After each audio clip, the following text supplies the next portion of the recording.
Hello, annoying people of the globe.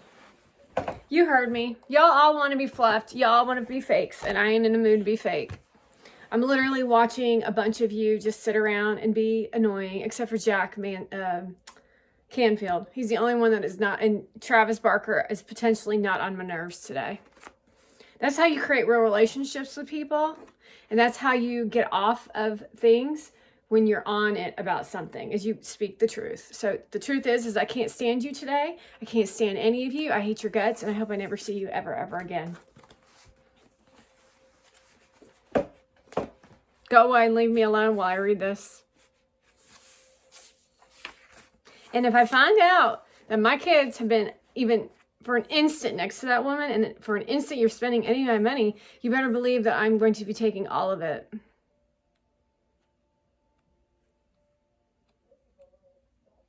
All of it, I said. All right.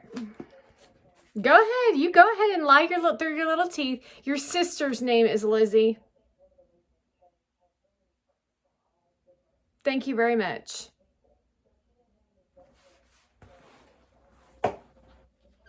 An Australian scientist waiting at the counter of the Military Air Transport Service passenger desk at 3 a.m. felt ill at ease in this unfamiliar surroundings. He had been assured that his travel through to Washington had been arranged and that he would be met with his plane arrived with Manila at Travis Air Force Base in California. All he had in his way of instructions was a small note that said, "Major Adams will meet you upon arrival at Travis." See, I told you I wasn't mad at Travis. This is Personnel, the Chameleon game, by the way. I can't remember if I told you that. Chapter 12. If he should not be there, to call him by telephone base. They're all like, oh, what? Is this so confusing? I don't know. Think about it.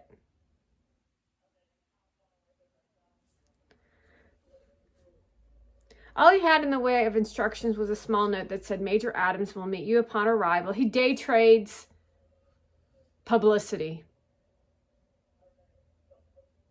Gary Vaynerchuk day trades attention. That's pathetic. If he should not be there, call him by base telephone number 12-12-34. The WAF on the other side of the counter could find no Major Adams listed anywhere in the Travis telephone book. So basically what he did was he used me. He used me in my heart center to day trade attention. That's low down and dirty, isn't it? But she volunteered. No, I did not. To ring that number anyhow. A sleepy voice answered. Nobody would ever marry someone who would do that. Just to let y'all know. And it's not because I give a shit about what y'all think. It's because that's fucking rude. And I'm still sitting here waiting on you to expose all of this shit. So I will fucking go off on your ass every fucking day for the rest of my fucking life until I see you on the street, and then I'm knock you out with this marker and knock your eyeball out. And then I'm going to shove this rosemary in your face and make you pass out with joy. And then run off and say, "I hate your guts." And then you're going to be left there dying inside of misery.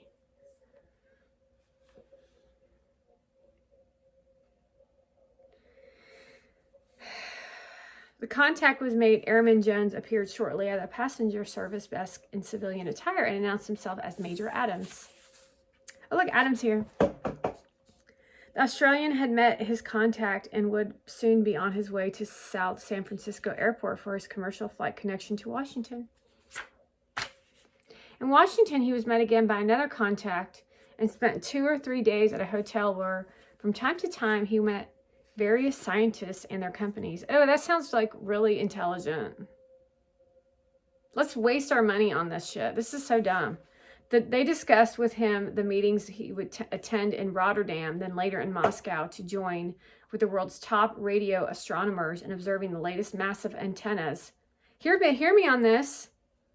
The latest massive antennas that were being used in Europe and in Soviet Union, nothing in the United States approached the sophistication of the Soviet equipment, and the Australians were far ahead of their own work. So instead of like working together, you guys are rude. After a few days with his new friends in the scientific world, with whom he met on the basis that they were from a national science foundation, the Australian flew to Europe, thence to Moscow. In Europe, he had more meetings with American scientists, and after the Moscow meetings, he willingly discussed the advancement. And I would never really want to learn Farsi, by the way. It's like a weird language that you can't talk to anybody. Unless you're a psycho like her, who's absolutely Taliban.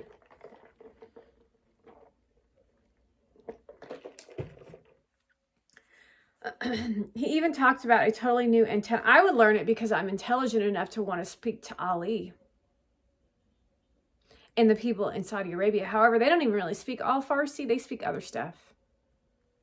It's a very challenging language. And if she could speak Farsi when she was young, then it shouldn't be that hard to learn. He even talked about a totally new antenna concept of his own, for which he hoped he'd get funds in Australia, and which had been enthusiastically accepted by scientists in Europe and Russia as a great advance over present fixed parabola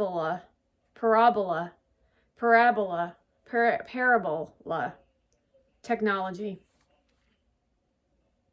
Parabola.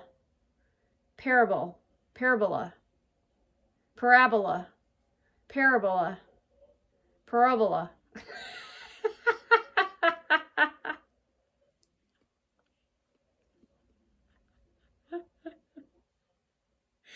totally new concept, a parabola.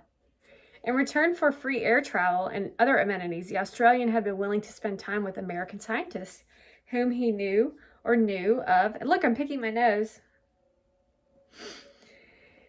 I did that because I felt like it. He was unaware of the fact that among these fellow workers were CIA personnel eager to learn all they could about the technology of the Russians. Advanced radio antenna work used in astronomical observations could, with minor changes, also be used in radar antennas for an advanced air defense system. Oh my gosh, I just uncovered it. I literally just uncovered it. I uncovered what's going on. Except for I communicate with God. And you all must have intercepted the... No. God's too smart for that. You just intercepted my conversation somehow. When the demons came. Who gives? Who gives a shit? The recruitment of personnel, for which special and fleeting requirements, is one of the many skills of the personnel division of the CIA under the leadership of the DDIS. It is another of the logistics functions of the dictatorship. We live in a dictatorship. Directorate, which with a lot of people who follow the dictator. It's really dumb.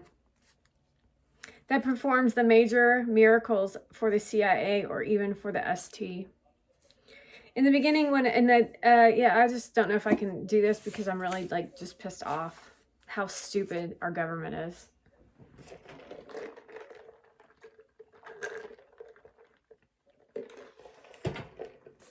I'm disgusted by this. This is disgusting. In the beginning, when a new organization is formed in the government, such as HUE, Health, Education, and Welfare, HUD, Housing and Urban Development, and others, it is customary to fresh out the unit with staff and resources from other organizations assembled for that purpose. Since the CIA was a totally new organization, the normal process could not be relied upon to build a professional staff in the period of time required for the agency to become effective. Former OSS alumni from World War II were pulled in from whenever they were at the time, and they were augmented as rapidly as possible by personnel from other units within the government who had the special training for intelligence type of work. I imagine they were not that smart. This meant that the FBI was raided to the point that its director, called upon the DCI to ask that such raids be halted.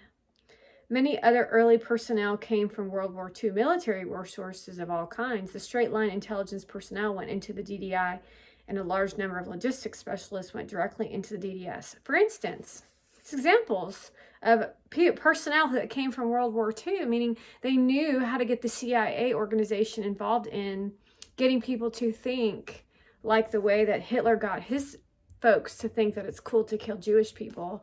However, now Jewish people are at the top teaching other people how to cause trouble upon others. That's an example of a person being a giant.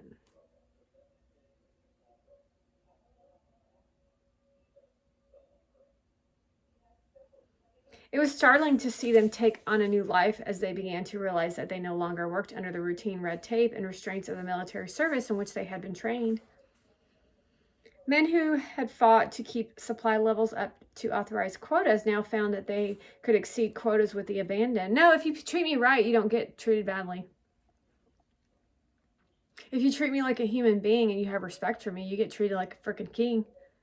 However, if you don't act like a normal person and you treat me like shit, you're going to get treated like shit, like times a million. And I'm going to call out every single thing that you do wrong. I'm going to scream and yell. I'm going to act like a fool until you act like a normal person again.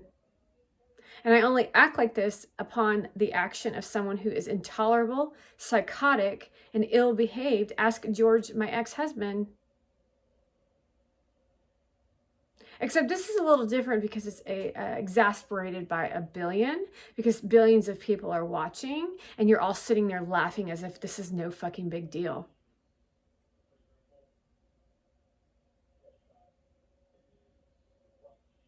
Acting as if my feelings don't fucking matter and then crying that your feelings do. So you can go sit on your fucking thumb and you can spin. Because I don't give two fucks about what you think about me. You want to hear that one. If I ever see you fucking slut bitches on the red carpet, I will have a knife in my pocket and I will slash your hair in half.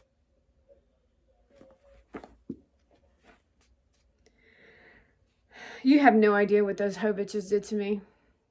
I'm talking about violent abuse, from stabbing me in the chest for hours to banging my head to violently ripping my neck off my shoulders. And then standing there in front of you with smiles on their face while they try to give blowjobs and hand jobs to the men that I care about. All the while laughing hysterically as they utilize sperm to get pregnant. And those are the women that you're worshiping. And they are doing the same thing to you. However, I'm willing to stand up against it. And you just sit there and worship and lick their buttholes as if there's something special when they're not even very good actresses, as they claim that they deserve another $10 million. And that's Hollywood. Not to mention the jealousy factor they have against me because I'm in better shape. I'm more intelligent, I'm smarter, I'm better looking, I'm more talented, I'm funnier, I'm more interesting. I have a grounded sense of self. I have a brilliant life. And all they have is money. That's it. They don't even have anything else. That's it. But that's what you value more anyways. They're not even attractive. They're ugly on the outside and the inside.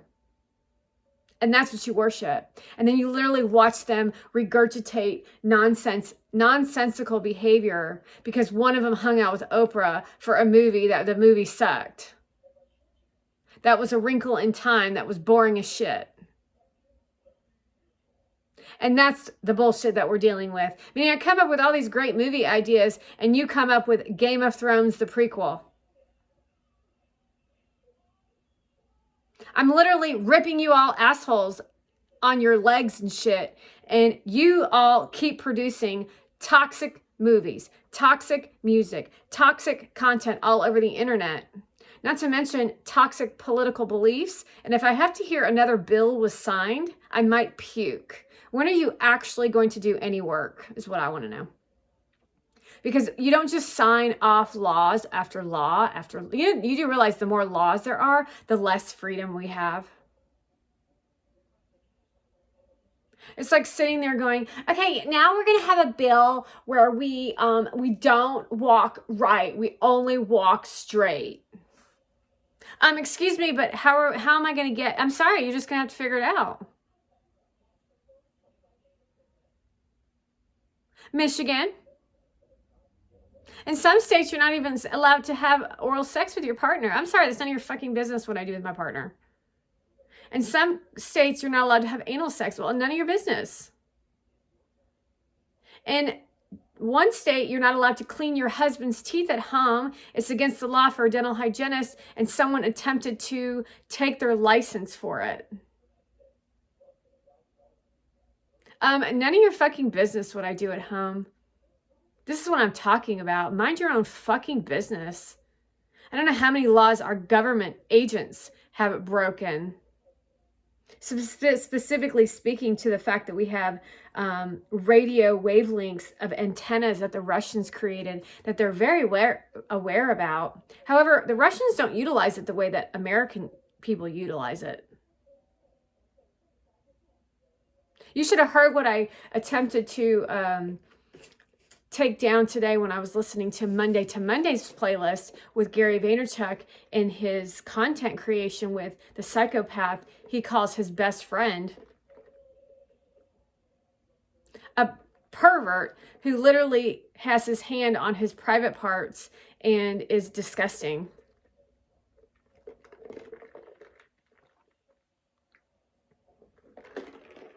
I don't care who you are. I don't care where you are. I don't care how much money you have. If you're up to no good, you are freaking going to get it.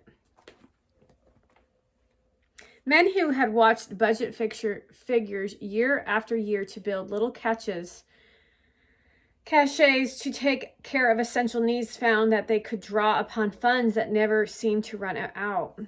The same was true for personnel needs for transportation and for communications. It was not long before the agency was quite adequately manned, and wherever there were shortages, it was quite easily to find military personnel who would voluntarily accept an assignment. As a result, thousands of military men served the agency from its inception. This turned out to be fortunate. No long-range organization can prosper, and most of its employees in the same general age bracket. The agency, having been born in the immediate post-war era, inherited people who were generally in the same age group. The men at the top and the men in lesser jobs were all about the same age. This meant that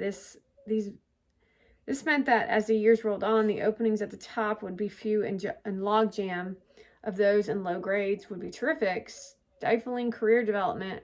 The overhead of disposable military personnel helped clear up this problem. Therefore, as all personnel, military and civilian, rose to higher positions, there became fewer of these higher positions. The military could be returned to their services, and the overhead easily weeded out, leaving room for the senior careerists. This helped, but it was not a total solution.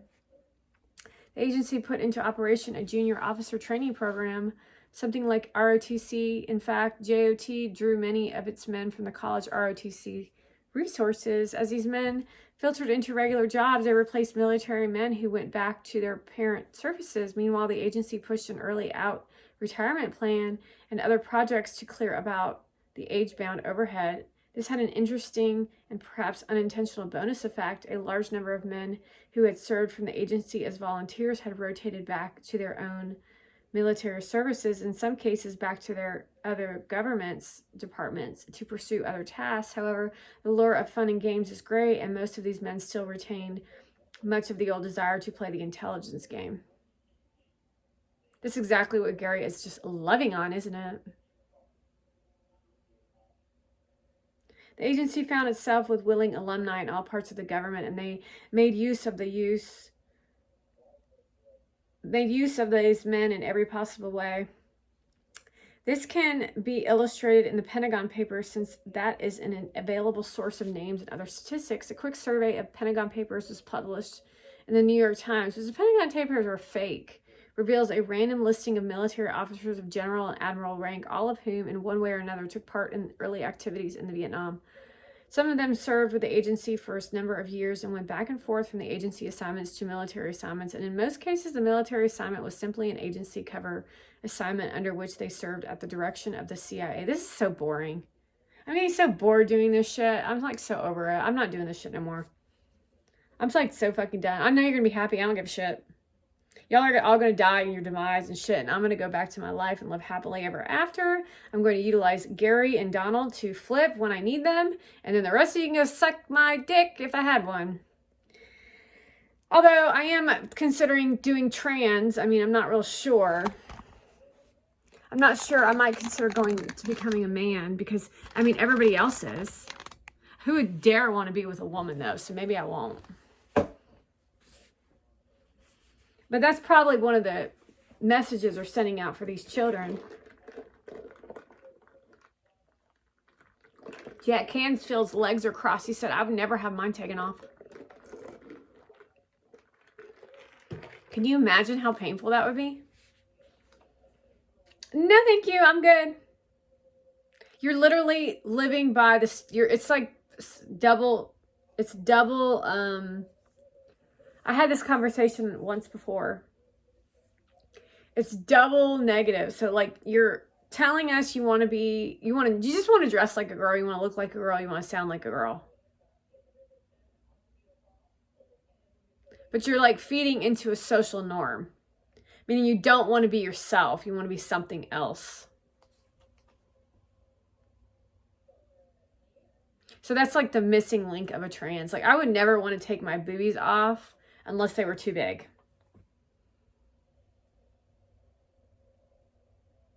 Unless I had some kind of hormonal feeling going on, which most of them don't. Then I would never do steroids. Well, unless I was doing bodybuilding or something. That could be a girl thing. There's very few cases where you're actually a trans, just to let you know. It's like less than 1%. So I'm not ruling out the trans as a potential, but the mass quantity of boys and girls who don't know what their gender is sad. Which then creates toxic relationships between a boy and a girl in a marriage for the future. However, you don't really care about that. That's your government. That's the CIA. Your children don't know if they're boys or girls. And then the youngest of the generation, the little babies, don't know if they're boys or girls at all. Because they dress the girls in boy clothes. And that's like, you gotta have an identity. And you need to know science. And you can't change science, so let you know. That's how dumb you all are. You think you can control everything. However, I'm telling you that God is in control. And then you're the same one who goes to church and said God's in control. Well, obviously not if you're going to say that there's more than one gender. A cat is apparently a gender. No, a cat is not a gender. I'm sorry.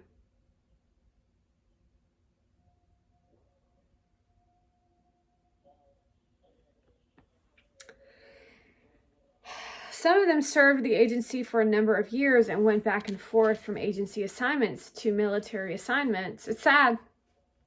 And in most cases, the military, and they missed out on a lot of cool stuff of being their gender because of the Vandy clan. They missed out on being goofy teenagers because of the Vandy clans. That's the truth. They missed out on wearing goofy outfits, and it could have wore a suit. Being goofy with the opposite sex just to be explorative, to be inquisitive with the same sex, to see if that's what they wanted. But instead they were too busy worrying if they were a girl or a boy, because that's what the government wanted them to worry about. And they worried more about pronouns than they did about finding themselves. And that's how sick the Democratic Party is. However, for some reason, you agree with it. And I'm just plain sick of it. And in most cases, a military assignment was simply an agency cover assignment under which they served at the direction of the CIA superiors. It is a most important fact that most of the political and military leaders of Asian countries from Korea to Pakistan could easily be sympathized with for not being able to discover whether the military officers with whom they were dealing were military or were CIA.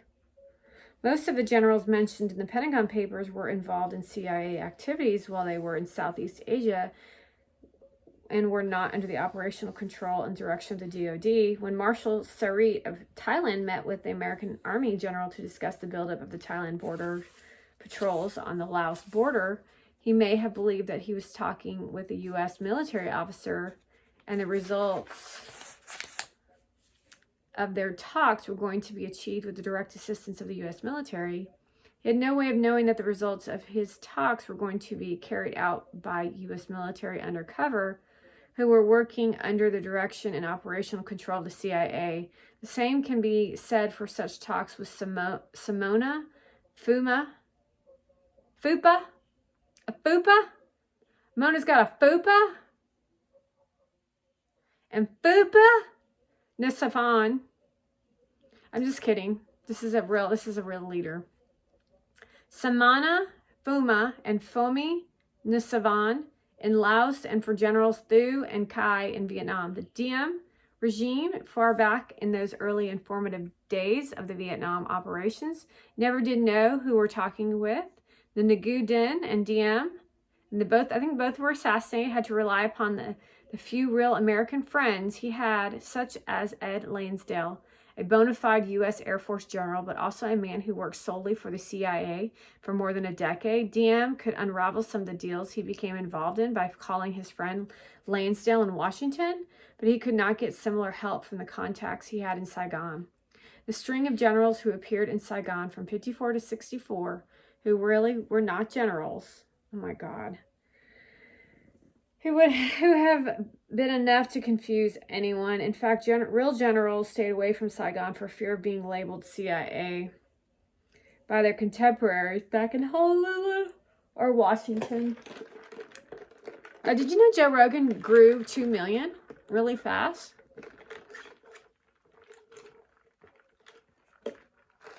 Which is a CIA thing.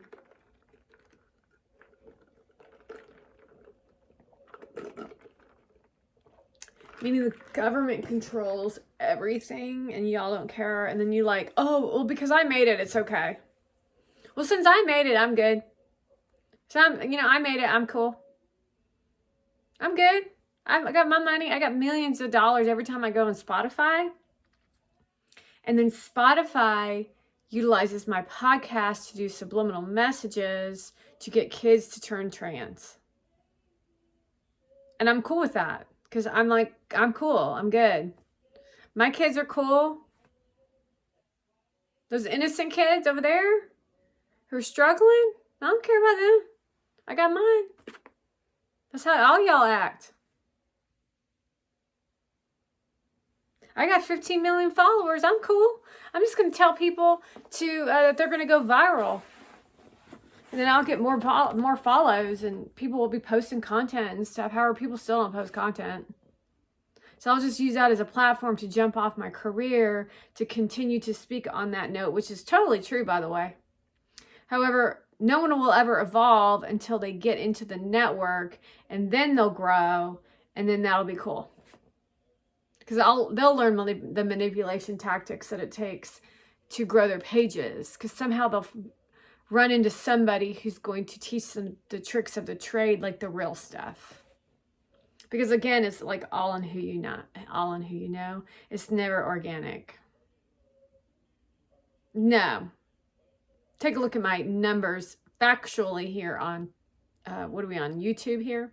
And then take a look at the factual numbers over on TikTok for all 7 of my different pages, and you'll see the truth.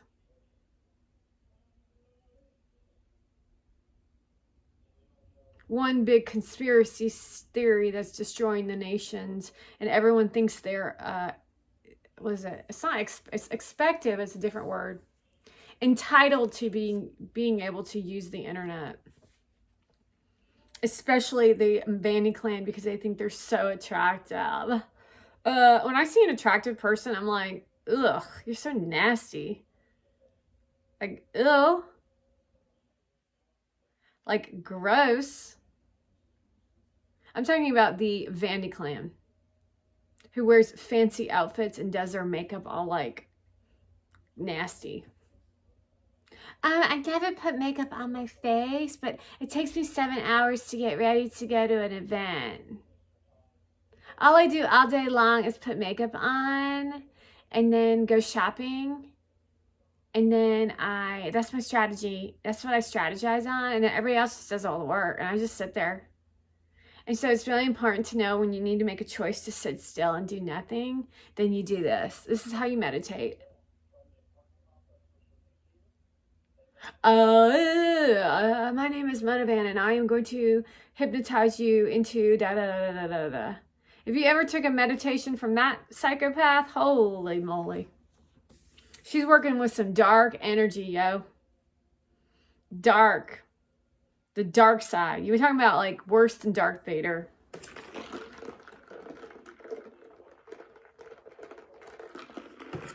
Anyone who took a Joe Dispenza and is teaching meditation, you better run your little ass in the other direction. I did a meditation by Joe Dispenza for less than 20 seconds. He took me down some weird path. I said, no, thank you. And I ran the other way. That man is crazy. He teaches like Nietzsche the way Hitler teaches Nietzsche. Nietzsche was a good man. Karl Marx was a good man. However, the people that were the students of the work were not good people. You're clueless. However, you think you know it all, which is why we are in the situations that we're in. And the only reason Gary got to the point where he's at is you can thank me for that. Otherwise, he would have been down the wrong path, thinking the wrong things. It's called brainwashing. And you would have been married to Monovan. However, that's still a possibility for you. However, I can't imagine that you're enjoying her company at all. Although you do like attractive things, so you think it's attractive. However, I still can't figure out how you can think that is attractive. That's like the nastiest thing I've ever seen in my life. It's like, talk about boring. The other side of the coin was equally significant. Now I'm actually kind of entertaining. I'm attractive, I'm funny, I'm athletic. I am, what is it? I'm all the 12 and a half ingredients, actually. I'm everything that he ever wanted in his life, to be honest with you. I'm everything that he's ever wanted in his life, and he probably lost it. And you ain't taking him either, because I will fight each of you tooth and nail to expose each and every one of you and your psycho, money-mongering bullshit. Because anyone who wants to go out with Gary Vaynerchuk is a money-mongrel. Because he comes from nothing, that's why. Because we're going to open up an eBay shop in our garage, that's why.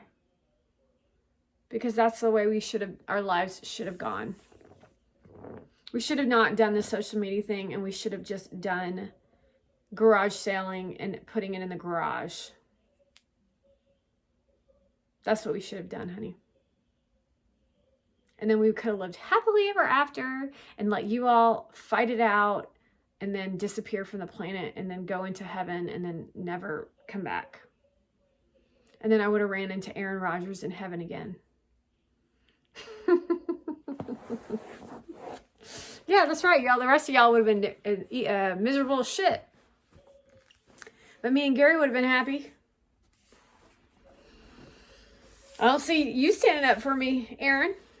I don't see you standing up for me, Joe. I don't see none of y'all standing up for me. So don't even freaking try me. If you think that I'm not talking to you when I'm talking to Gary, Gary is just the entity of the entire group. The entire so-called gentleman group. George Clooney, Brad Pitt, Tom Cruise. I'm talking to each and every one of you.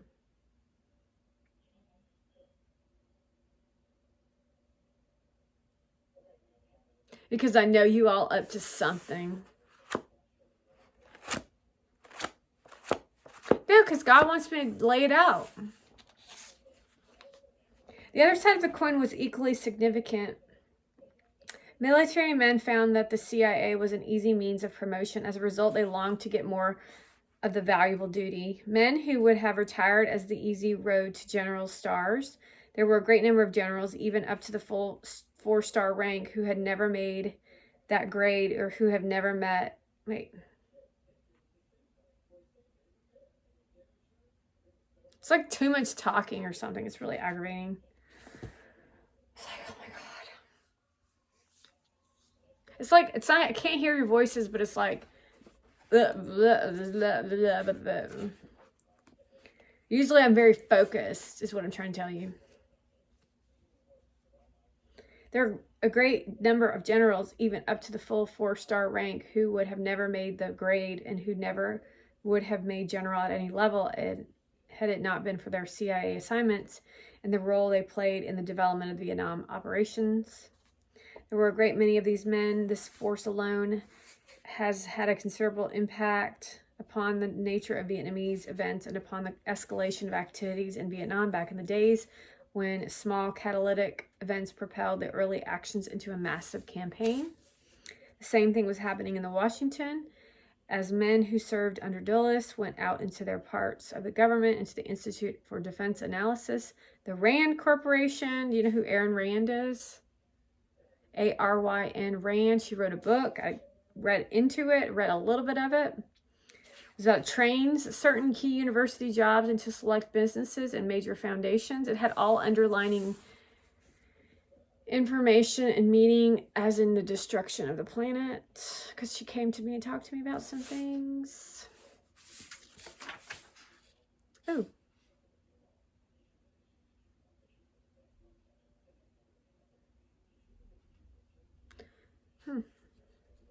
Hugh Hefner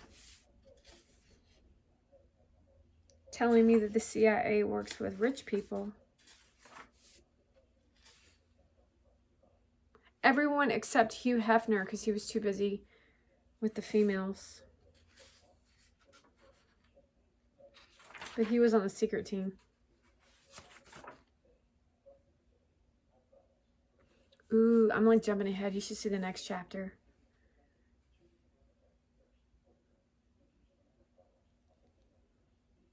The web of the world. Are you kidding me? I ain't reading this shit tonight. It's too much. I gotta go. I'm like really exhausted. Okay, let me think here.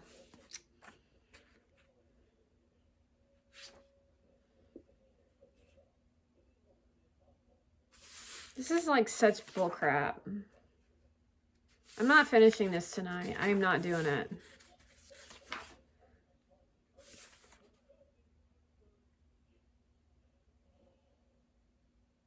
Many people have tried to estimate the total personnel strength of the CIA. This is categorically a useless objective pursued by amateurs. First, there are the open professional intelligence people. Next, there is the vast army of support personnel, many of whom are buried as deeply as the fun and games types. Upon them depends the success of the clandestine side of the house. Absolutely. This is a very large group, and it's certainly not all within the structure of the agency. Then there's the Directorate of Plans and all of that it encompasses.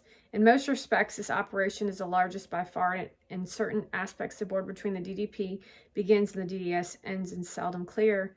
And to all of this, the great supporting structure behind both DDP and DDS, such as that which exists in Air America and other corporate subsidiaries of the worldwide agency, and this will include tens of thousands of non-U.S. personnel. For example, Air America alone has no less than 4,000 employees in Thailand and not less than 4,000 more in Taiwan as of 1972. Beyond these fringes, there are additional thousands of CIA camp followers. There are members of the business world who enroll themselves or have become enrolled for various reasons in the fun and games. There are people from the academic world, the publications field, and so on. And since the limits of the CIA personnel rosters are really only the limit of how much money the agency can put its hands on, even the groupings herein set forth simply serve to give evidence of what surrounds us. Would anyone wish to conjecture whether the CIA has been on the moon? There are other deep cover personnel all over the world, but their existence and occupation is not subject of this book. That they are there is enough. Some of them exist to ensure that others in precarious positions can exist, and the rupture of the thin thread that supports them all is fraught with personal danger to them and their networks. These men are a part of the trade, and all countries know about the profession. Some of the deepest and most total cover exists right inside the U.S. government itself. Some of the most buried of CIA men have been employed by other departments and agencies for years, and only a few know any longer that they are really CIA. This is a special use of cover, but the CIA gets more per capita benefit from these men than from any others of the profession. From the base, the vast intricacies of cover become manifold of the nature of the individuals working increase in areas of high specialization and security. Sometimes cover is changed and the man must go through a transition period and develop a whole new character, as when he may serve as a Navy man at one station and then become an Army man at another. Such situations are rare because of the case with which each cover is blown with the passage of time. Yeah, I'm going to blow your cover every time.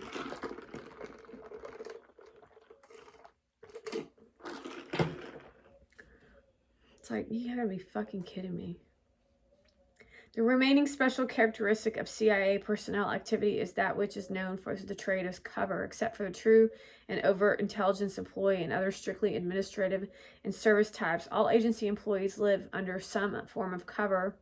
The great majority live out their days with the agency as Department of Defense employees. Many others have common cover, the cover which is essential for no more than their credit cards, driver's licenses, and other public documents, so they will not have to say that they are employed by the CIA.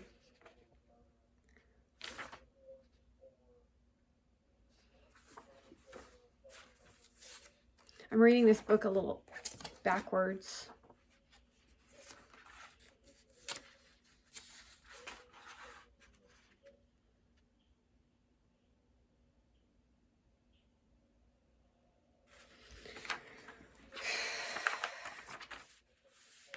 Dulles found that he had a massive instrument upon when he could orchestrate events as he wished. It was not this technique to lay deep plans and use all these resources in pursuit of these plans. Rather, it was his game to continually call upon the vast and continually resource of secret intelligence to supply him with input data and the raw events that could then toss upon the keyboard to sound their own chords across the field of foreign relations.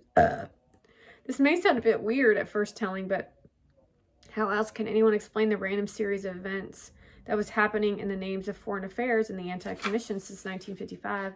All personnel who had trained with the agency and learned enough about its ways, its freedoms, and its ability to circumvent normal bureaucratic red tape, and they were somewhat spoiled. Later, when they had gone out into other departments and agencies of the federal government, they would find themselves at times frustrated in their own everyday activities. They tended to return to their agency affiliations and found that they still get things done through agency channels. They also served as agency conduits for which they were agencies wanted done they now work. They developed a loose but effective network with tentacles that reached out in all directions. There was an interest group that was utilized on airline operators. They went into various countries such as Ethiopia, Iran, Jordan, Laos, Vietnam, and many others that worked to establish airlines, many of which ostentatiously were national air carriers. These airlines were put together by common interest, part civilian business and part clandestine operations.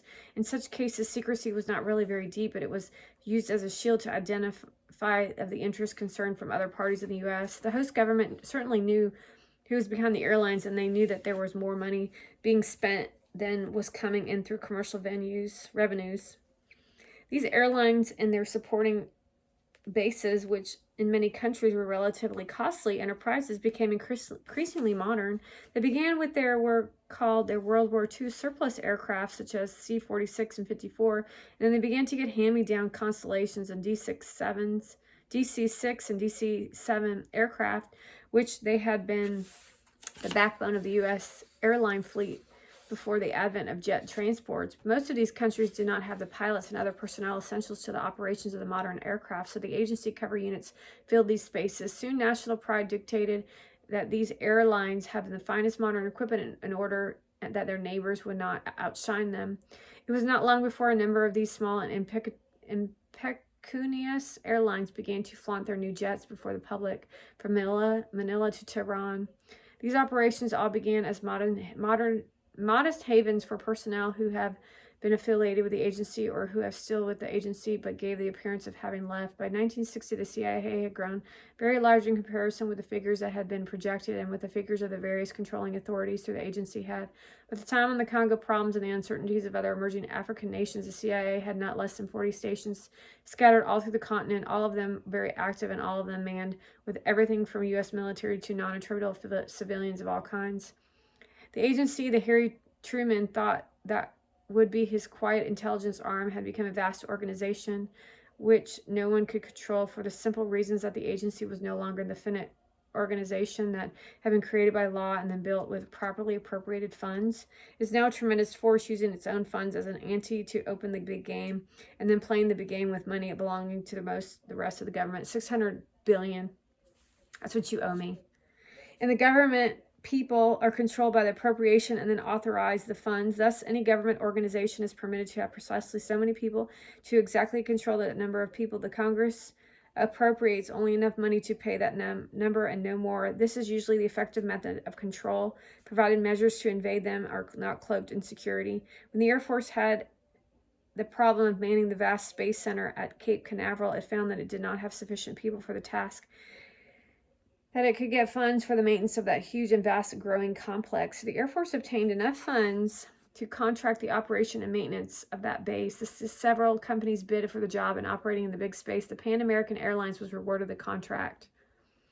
By this device, the Air Force could man a huge complex with money and not with people. There are many obvious advantages of this method of performing a housekeeping task. The agency witnessed the simplicity and effectiveness of this action and began to use it for its own ends. It would transfer funds to another department of the government, and in return it would get people. Thus, the Army, for example, would truthfully say that it had perhaps 42 people in the Military Advisory Assistance Group in Athens, and yet any visitor to the MAG offices in Athens would easily see that there were more than 100 people working throughout that big building. As a matter of fact, some visiting senators noticed this and commented on it.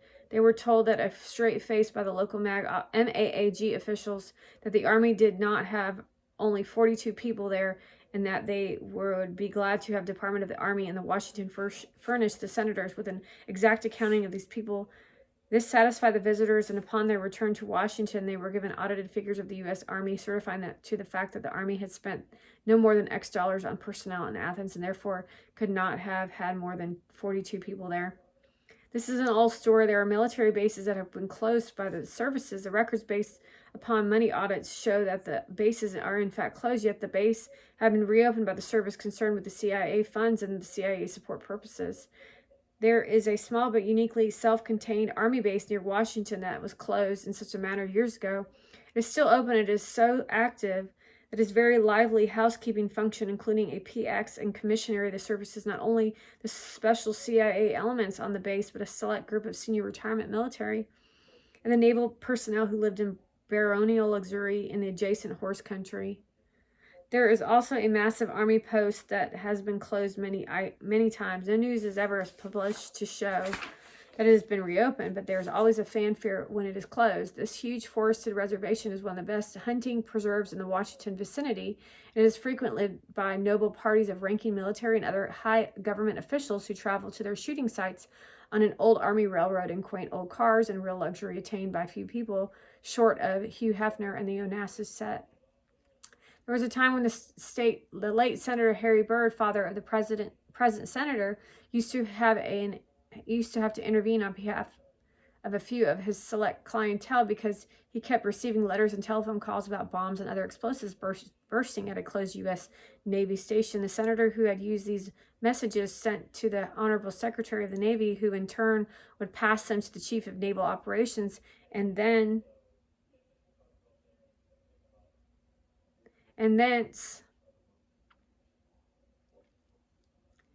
on to the proper authorities in the Norfolk area. Time after time, the Navy would reply to the good senator that there were no explosives being detonated in the area and that the base in question was closed and that security by the proper guard force. This exchange of correspondence went on for about 3 unpleasant cycles until the senator felt that he should bring it to the attention of the Secretary of Defense. Thus started an investigation that finally brought a harried naval officer to the Office of Special Operations at the Secretary of Defense level to ask if by some chance there might be some highly classified activity going on in that closed Navy base and that the Navy did not know about it. It was found that the agency was in fact doing some demolitions and explosives training with a special group of foreign agents whom they did not want to expose at the Special Forces training site at Fort Bragg, North Carolina. The agency was taking these men from time to time from Fort Bragg to the abandoned Navy base where it had set up some special training for them.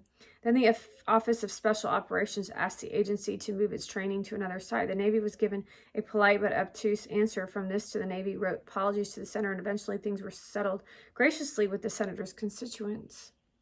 These things, of course, are not earth-shaking and are not too different from uncoordinated activities that can happen in any large operation, but the agency had acquired the power to carry out such activities in spite of the restrictions and in spite of these other plans and policies, not just at the MAAG in Athens, in which agency people were hidden, but it also every MAAC all over the world. In fact, whenever a military might have some small out-of-the-way outpost in foreign country where the agency might wish to install one of its people, it would not take long before the position would be assigned to the agency so that it could have its own man there.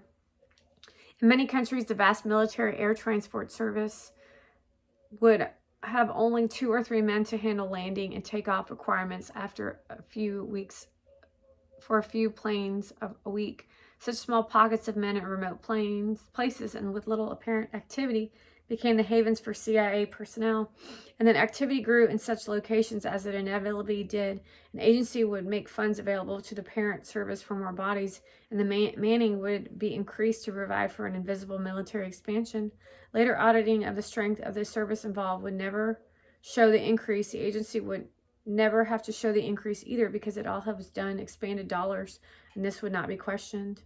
One of the things Allen Dulles achieved shortly after the submission of the report of President Truman was the approval of an amendment of the National Security Act of 1947. The amendment was passed in 1949. Among other things, it gave the CIA much more latitude and expenditure of an accounting for its authorized funds. As a result, all the DCI had to do was personally certify that the money had been spent properly, and there was no further review. It was not thought at the time that the money such as this would be used to make major changes in the personnel strengths of supporting government departments. The device was used, however, and it permitted vast expansion of CIA manning strength and in the guise of other government department jobs.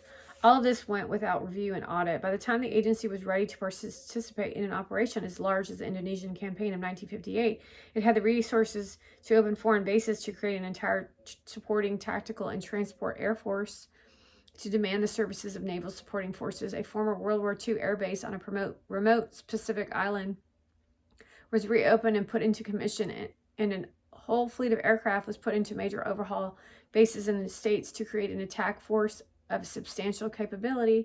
A rather considerable air transport force was able to deliver deep into Indonesia tens of thousands of weapons and the ammunition and other equipment necessary to support such a force, all by airdrop. The CIA had become a major power in 1958 and was ready to enter the world arena as the core of the greatest peacetime operational force ever assembled. By the time the agency was not working alone, it was getting the willing and most active support of other elements of the Department of Defense and from the White House and parts of the government. It was becoming a broad gauge ST, and the CIA was being diverted from its original role by the actions of men who took their motivation from the substance of secret intelligence and turned them into response activities as large as many overt military campaigns. Yet for all of this, they covered their work in deep security, which of course was a false security, and veiled their true intentions and actions for the rest of the government, and especially from those whose normal task and responsibility it would have been to carry out such actions had they been so directed by proper policy and authority. In 1949, the Congress enacted what is called the Central Intelligence Agency Act of 1949, which restated the powers and duties of the CIA as they had began in the National Security Act of 1947, and had added some increasing paragraphs concerning primarily with money and personnel. By 1949, it had become apparent that the great number of personnel assigned to the CIA would be military personnel, and that this situation would continue. Thus, the new act spelled out the terms and conditions of such assignments, and did this in a manner that would not appear to expose or compromise the system, yet the whole procedure appears clear in text within the law. The clear text is written as though it was description of the duties of the DCI and the DCI only. However, it was actually applicable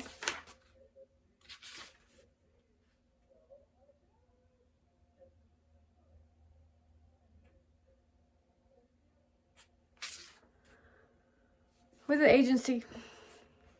The appointment of the office of director and deputy director of commissioned officer of the armed services of his acceptance of the service in such office shall no way affect any status, office, rank, or grade he may occupy or hold in the armed services or any emolument.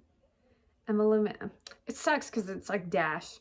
Emolument, prerequisite, right, privilege, or benefit incident or to arising out of any such status, office, rank, or grade. Any such commissioned officer shall, while serving in the office of DCI and DDCI, continue to hold rank and grade not lower than that which serving at the time of his appointment to receive the military pay and allowances, as the case may be, including personal money,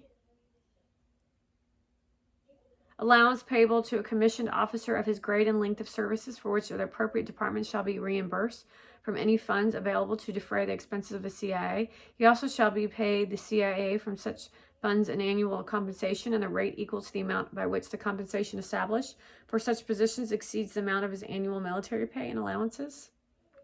The rank and grade of any such commissioned officer shall, during the period in which such commissioned officer occupies the office of DCI, DDCI, in addition to the numbers and percentages otherwise authorized and appropriated for the armed services for which he is a member. This is the most important feature of the CIA personnel policy. Note that this law states that the appropriate department shall be reimbursed from any funds available to defray the expenses of the CIA. The CIA is authorized to use money to buy people, and as long as they have the money, they can add people. Well, where's my money? I want my money. Give me some money and I'll keep quiet. Did you even once ever think about giving me some money to keep me quiet? Because then I would actually reported you for that too.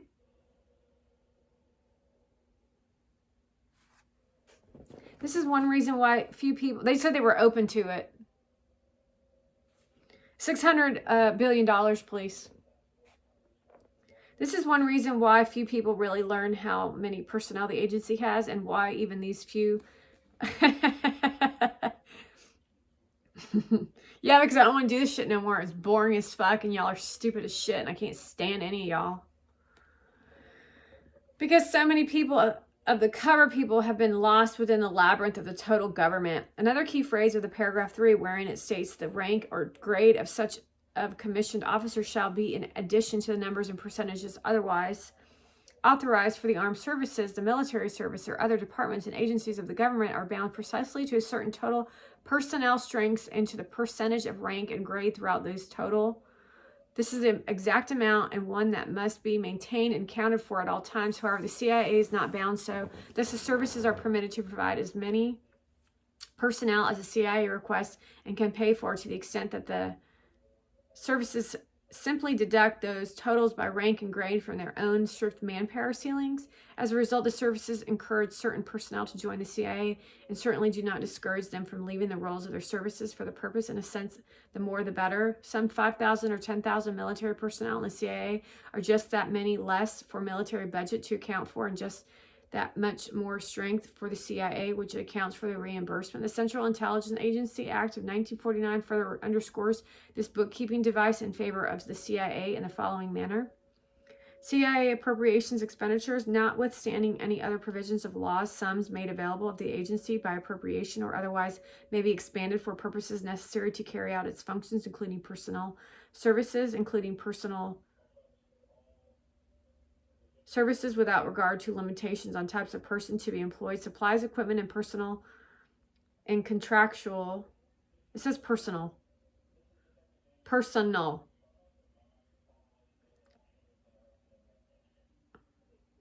And that said personnel, but the other one said personal. This says personnel and contractual services otherwise authorized by law and regulations when approved by the director. The sums made available to the agency may be expended without regard to the provisions of the law and regulations relating to the expenditure of government funds, and for objects of the confidential, extraordinary, or emergency nature, such expenditures to be accounted for solely on the certificate of the dictator or director.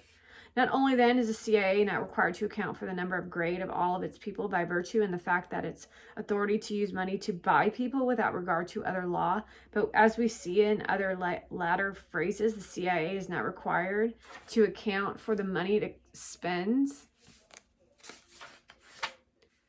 Either in 1949, this was a reasonable price of legislation. The reader may judge for himself whether the same reasonableness applies today and tomorrow. There's another portion of this act that touches upon another special facet of the personnel policies of the CIA. It states that whenever the director, the attorney general, and the commissioner of immigration shall determine that the entry of particular alien, this is a big one. It states that whenever the director, the attorney general, and the commissioner of immigration shall determine that the entry of a particular alien into the United States for permanent residence is the of the National Intelligence Mission, with such alien and its immediate family shall be given entry into the United States for permanent residence without regard to their inadmissibility under the immigration of any other laws and regulations, or to the failure to comply with such laws and regulations pertaining to admissibly, provided that the number of aliens and members of their immediate families entering the U.S. under authority of this section shall no longer exceed 100 persons in any one fiscal year. It's illegal then. The common basis of understanding of the provisions of the paragraph is usually given as an allowance made for a valuable defector or official who might not otherwise be able to come into the country for such illegal reasons as that he has patently a communist, or at least a native of the citizen of a communist country. Certainly in arranging for such defections, and the DCI and his agents must be able to guarantee to the defector that he and his family will be accepted permanently into the United States. This is a surface reason for the portion of the law. However, we discuss it here in this chapter on personnel because there are many more illegal aliens brought into the country who have been recruited as agents than there as defectors. In one sense of the word, illegal alien and defector may be about the same thing. However, there cannot be much confusing the roles of defector and agent. Most defectors would not submit to becoming active agents and to going back into the world of clandestine intrigue. However, many men serve the United States who are, in a sense, totally citizens of the world. These men are technically United States citizens by virtue of the application of the above cited law, but they also have been given citizenship in other countries of cover. Now, these are extremely intricate ploys that require considerable time, money, and effort to maintain, as well as the dedicated daring of the men so occupied. Some of these men are pilots, navigators, and members of other highly specialized professions, and the least of them would titillate a true life James Bond on most scores. There are, of course, but a nucleus of greater segment of the agency. There are a great number of non-U.S. citizens who work for the agency in many capacities. Filipinos, for example, appear in the wake of so many CIA operations, including the Bay of Pigs and many Indochina projects, because there are a large number of skilled Philippines citizens on a regular or contract employ of the agency. With such a variegated personnel congregation, the CIA has been given very special authority to the respective retirement. This too is spelled out in plain language in the CIA Act of 1949, some of which has been the same double meaning as in the bits we have dissected above. Retirement is a special thing for the deep agency employee. If by circumstance any such employee must retire for reasons of health or for infirmity, the agency is burdened to assure that whether attention and treatment he may get will at no time result in disclosures that might occur during anesthesia treatment by drugs or during other periods when the principal might not be in full control of those mental processes. Furthermore, the CIA must remain concerned about the locale in which the people choose to retire to assure that they are not unduly exposed to dangerous influences. The not too infrequent problems with alcohol and even hard drugs place a special burden upon the agency. All of these men have been involved in many highly classified matters. All of them have at one time or another been on the black box, which is a polygraph. Dumb. And all of them have been debriefed, but these are no more than the routine precautions which a large government agency can take. Much more remains that must be done, and thorough debriefing may underscore the zones of deep security, but it cannot erase memories and activities for the brain of the area of human weaknesses. As more and more men reach retirement age, these problems are increasing. One solution for a great percentage of this problem lies in the area of rapid, effective, and continuing declassification of those numberless episodes that certainly have no reason to be classified. As with many other things, unnecessary security measures crop up as an artificial generator of problems, whereas many of the problems would go away if unnecessary classification could be ended. The remaining special characteristic of CIA personnel activity is that which is known in the trade as cover, except for the true and overt intelligence employee and other strictly administrative and service types. All agency employees live under some form of cover. The great majority live out their days with the agency as Department of Defense employees. Many others have other common cover, the cover of essential for more than their credit cards, driver's licenses, and other public documentation, just so they will not have to say they are employed by the CIA. And that's that chapter. I skipped around a little bit on that one. I'm going to do a polygraph test. I'm hooked up to a black box.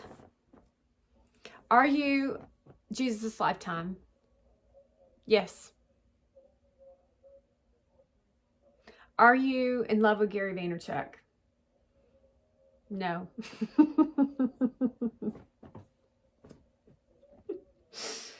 Are you in love with Adam Levine? Do you like Donald Trump? No.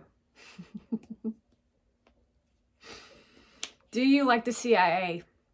Yes.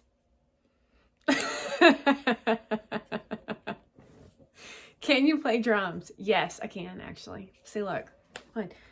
1, 2, 3, 4, 5, 6, 7, 8. 1, 2, 3, 4, 5, 6, 7, 8. 1, 2, 3, 4, 5, 6, 7, 8, 9, 10, 11, 12, 13, 14, 15, 16. 1, 2, 3, 4, 5, 6, 7, 8. 1, 2, 3, 4, 5, 6, 7, 8. 1, 2, 3, 4, 5, 6, 7, 8, 9, 10, 11, 12, 13, 14, 15, 16. Boom, boom.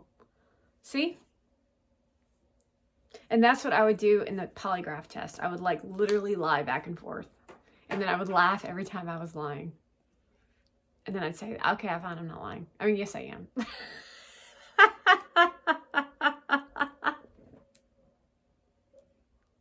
And then I would laugh at the polygraph test. This is so stupid. Let me just tell you the truth. Yes, I'm Jesus' lifetime. Yes, I like Donald Trump. Yes, I'm in love with Adam Levine and Gary Vaynerchuk. That does not mean, and I go into the long story, that does not mean that I have got to be with them. Not after what they did to me, especially since he went all over the world traveling. I mean, what do you think about that? That's what I would say. And then I'd say, I need something to drink, like a cocktail.